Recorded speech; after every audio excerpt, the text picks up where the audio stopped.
দেশের নিরাপত্তা হুমকির মুখে পড়ায় রাশিয়া তার সেনাবাহিনীকে সামঞ্জস্যপূর্ণভাবে শক্তিশালী করা অব্যাহত রাখবে, এমন ঘোষণাই দিয়েছেন রুশ প্রতিরক্ষামন্ত্রী সের্গেই শোইগু। মস্কোতে এক সভায় তিনি বলেন, এই শক্তি বৃদ্ধির আওতায় সেনাদের সংখ্যা যেমন বাড়ানো হবে, তেমনি যুদ্ধের সক্ষমতারও উন্নতি করা হবে।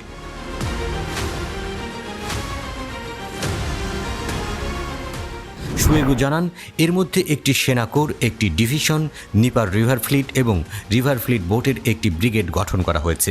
এই নিপার নৌবহরের কথা এখন পশ্চিমাদের আলোচনার কেন্দ্র হয়ে উঠেছে। ইউক্রেনের নিপার নদীতে নতুন বহর স্থাপন থেকে বোঝা যাচ্ছে দেশটিতে চলমান যুদ্ধ নিয়ে রাশিয়ার পরিকল্পনা অনেক বড়।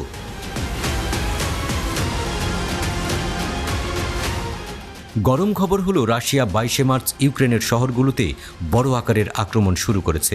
খার্কিভ, ঝাপোরিজিয়া, ক্রিভিরি, নিপার সহ বিভিন্ন শহরে বিস্ফোরণের খবর পাওয়া গেছে। ইউক্রেনের সবচেয়ে বড় জলবিদ্যুৎ কেন্দ্র ঝাপোরিজিয়ার নিপার হাইড্রো ইলেকট্রিক স্টেশনে রাশিয়ান মিসাইল আঘাত হেনেছে বলেও জানা গেছে। মনে হচ্ছে নিপার বহর তার কাজ শুরু করে দিয়েছে। এছাড়াও রাশিয়ান বাহিনী খার্কিভ শহরের বিদ্যুৎ অবকাঠামোতেও আঘাত হানে। ওই আক্রমণের ফলে শহরটির বিদ্যুৎ ব্যবস্থা প্রায় সম্পূর্ণ নষ্ট হয়ে গেছে বলে জানা যায়। অন্তত 15টি বিস্ফোরণের খবর পাওয়া গেছে।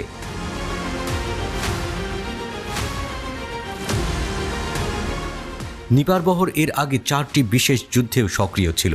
সেগুলো হলো 1735 থেকে 1739-এর যুদ্ধ, 1787 থেকে 1792 সালের রুশ তুর্কি যুদ্ধ, রাশিয়ার গৃহযুদ্ধ এবং দ্বিতীয় বিশ্বযুদ্ধ। ওই নৌবহর সক্রিয় করার পাশাপাশি এবছরের মধ্যে গড়ে তোলা হবে 2টি নতুন সমন্বিত সশস্ত্র বাহিনী, জানিয়েছেন সের্গেই শোইগু। সামরিক শক্তি বৃদ্ধির প্রক্রিয়া অব্যাহত রাখার কারণ হিসেবে তিনি বিদেশি শক্তির হুমকি মোকাবেলা ও দেশের নিরাপত্তা নিশ্চিতের কথা বলেন।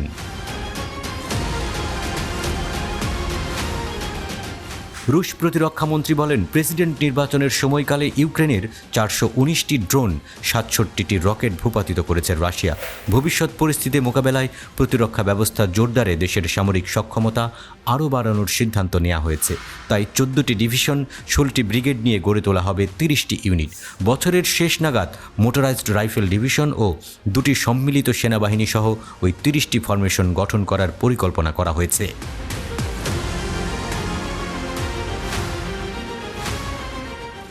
2022-এর ফেব্রুয়ারিতে শুরু হওয়া ইউক্রেনের যুদ্ধে পশ্চিমা শক্তিকে কেমন মোকাবেলা করছে রাশিয়া? শোইগু জানিয়েছে, এই বছরেই 4টি মার্কিন আব্রামস ট্যাঙ্ক, 5টি জার্মান লেপার্ড ট্যাঙ্ক, 27টি ব্র্যাডলি সাঁজোয়া যান, 6টি হাইমার্স লঞ্চার, 5টি প্যাট্রিয়ট এয়ার ডিফেন্স সিস্টেম সহ 11টি বিমান বিধ্বংসী মিসাইল লঞ্চার ধ্বংস করেছে রাশিয়ান সেনারা। আগের সময়ের কথা বাদই থাকলো, কিন্তু যুক্তরাষ্ট্র আর ইউরোপ এতদিন তাদের যেসব সমরাস্ত্র নিয়ে বিশাল শো অফ করে এসেছে, সেগুলো তো রাশিয়াকে মোকাবেলা করতে গিয়ে মুখ থুবড়ে পড়ল।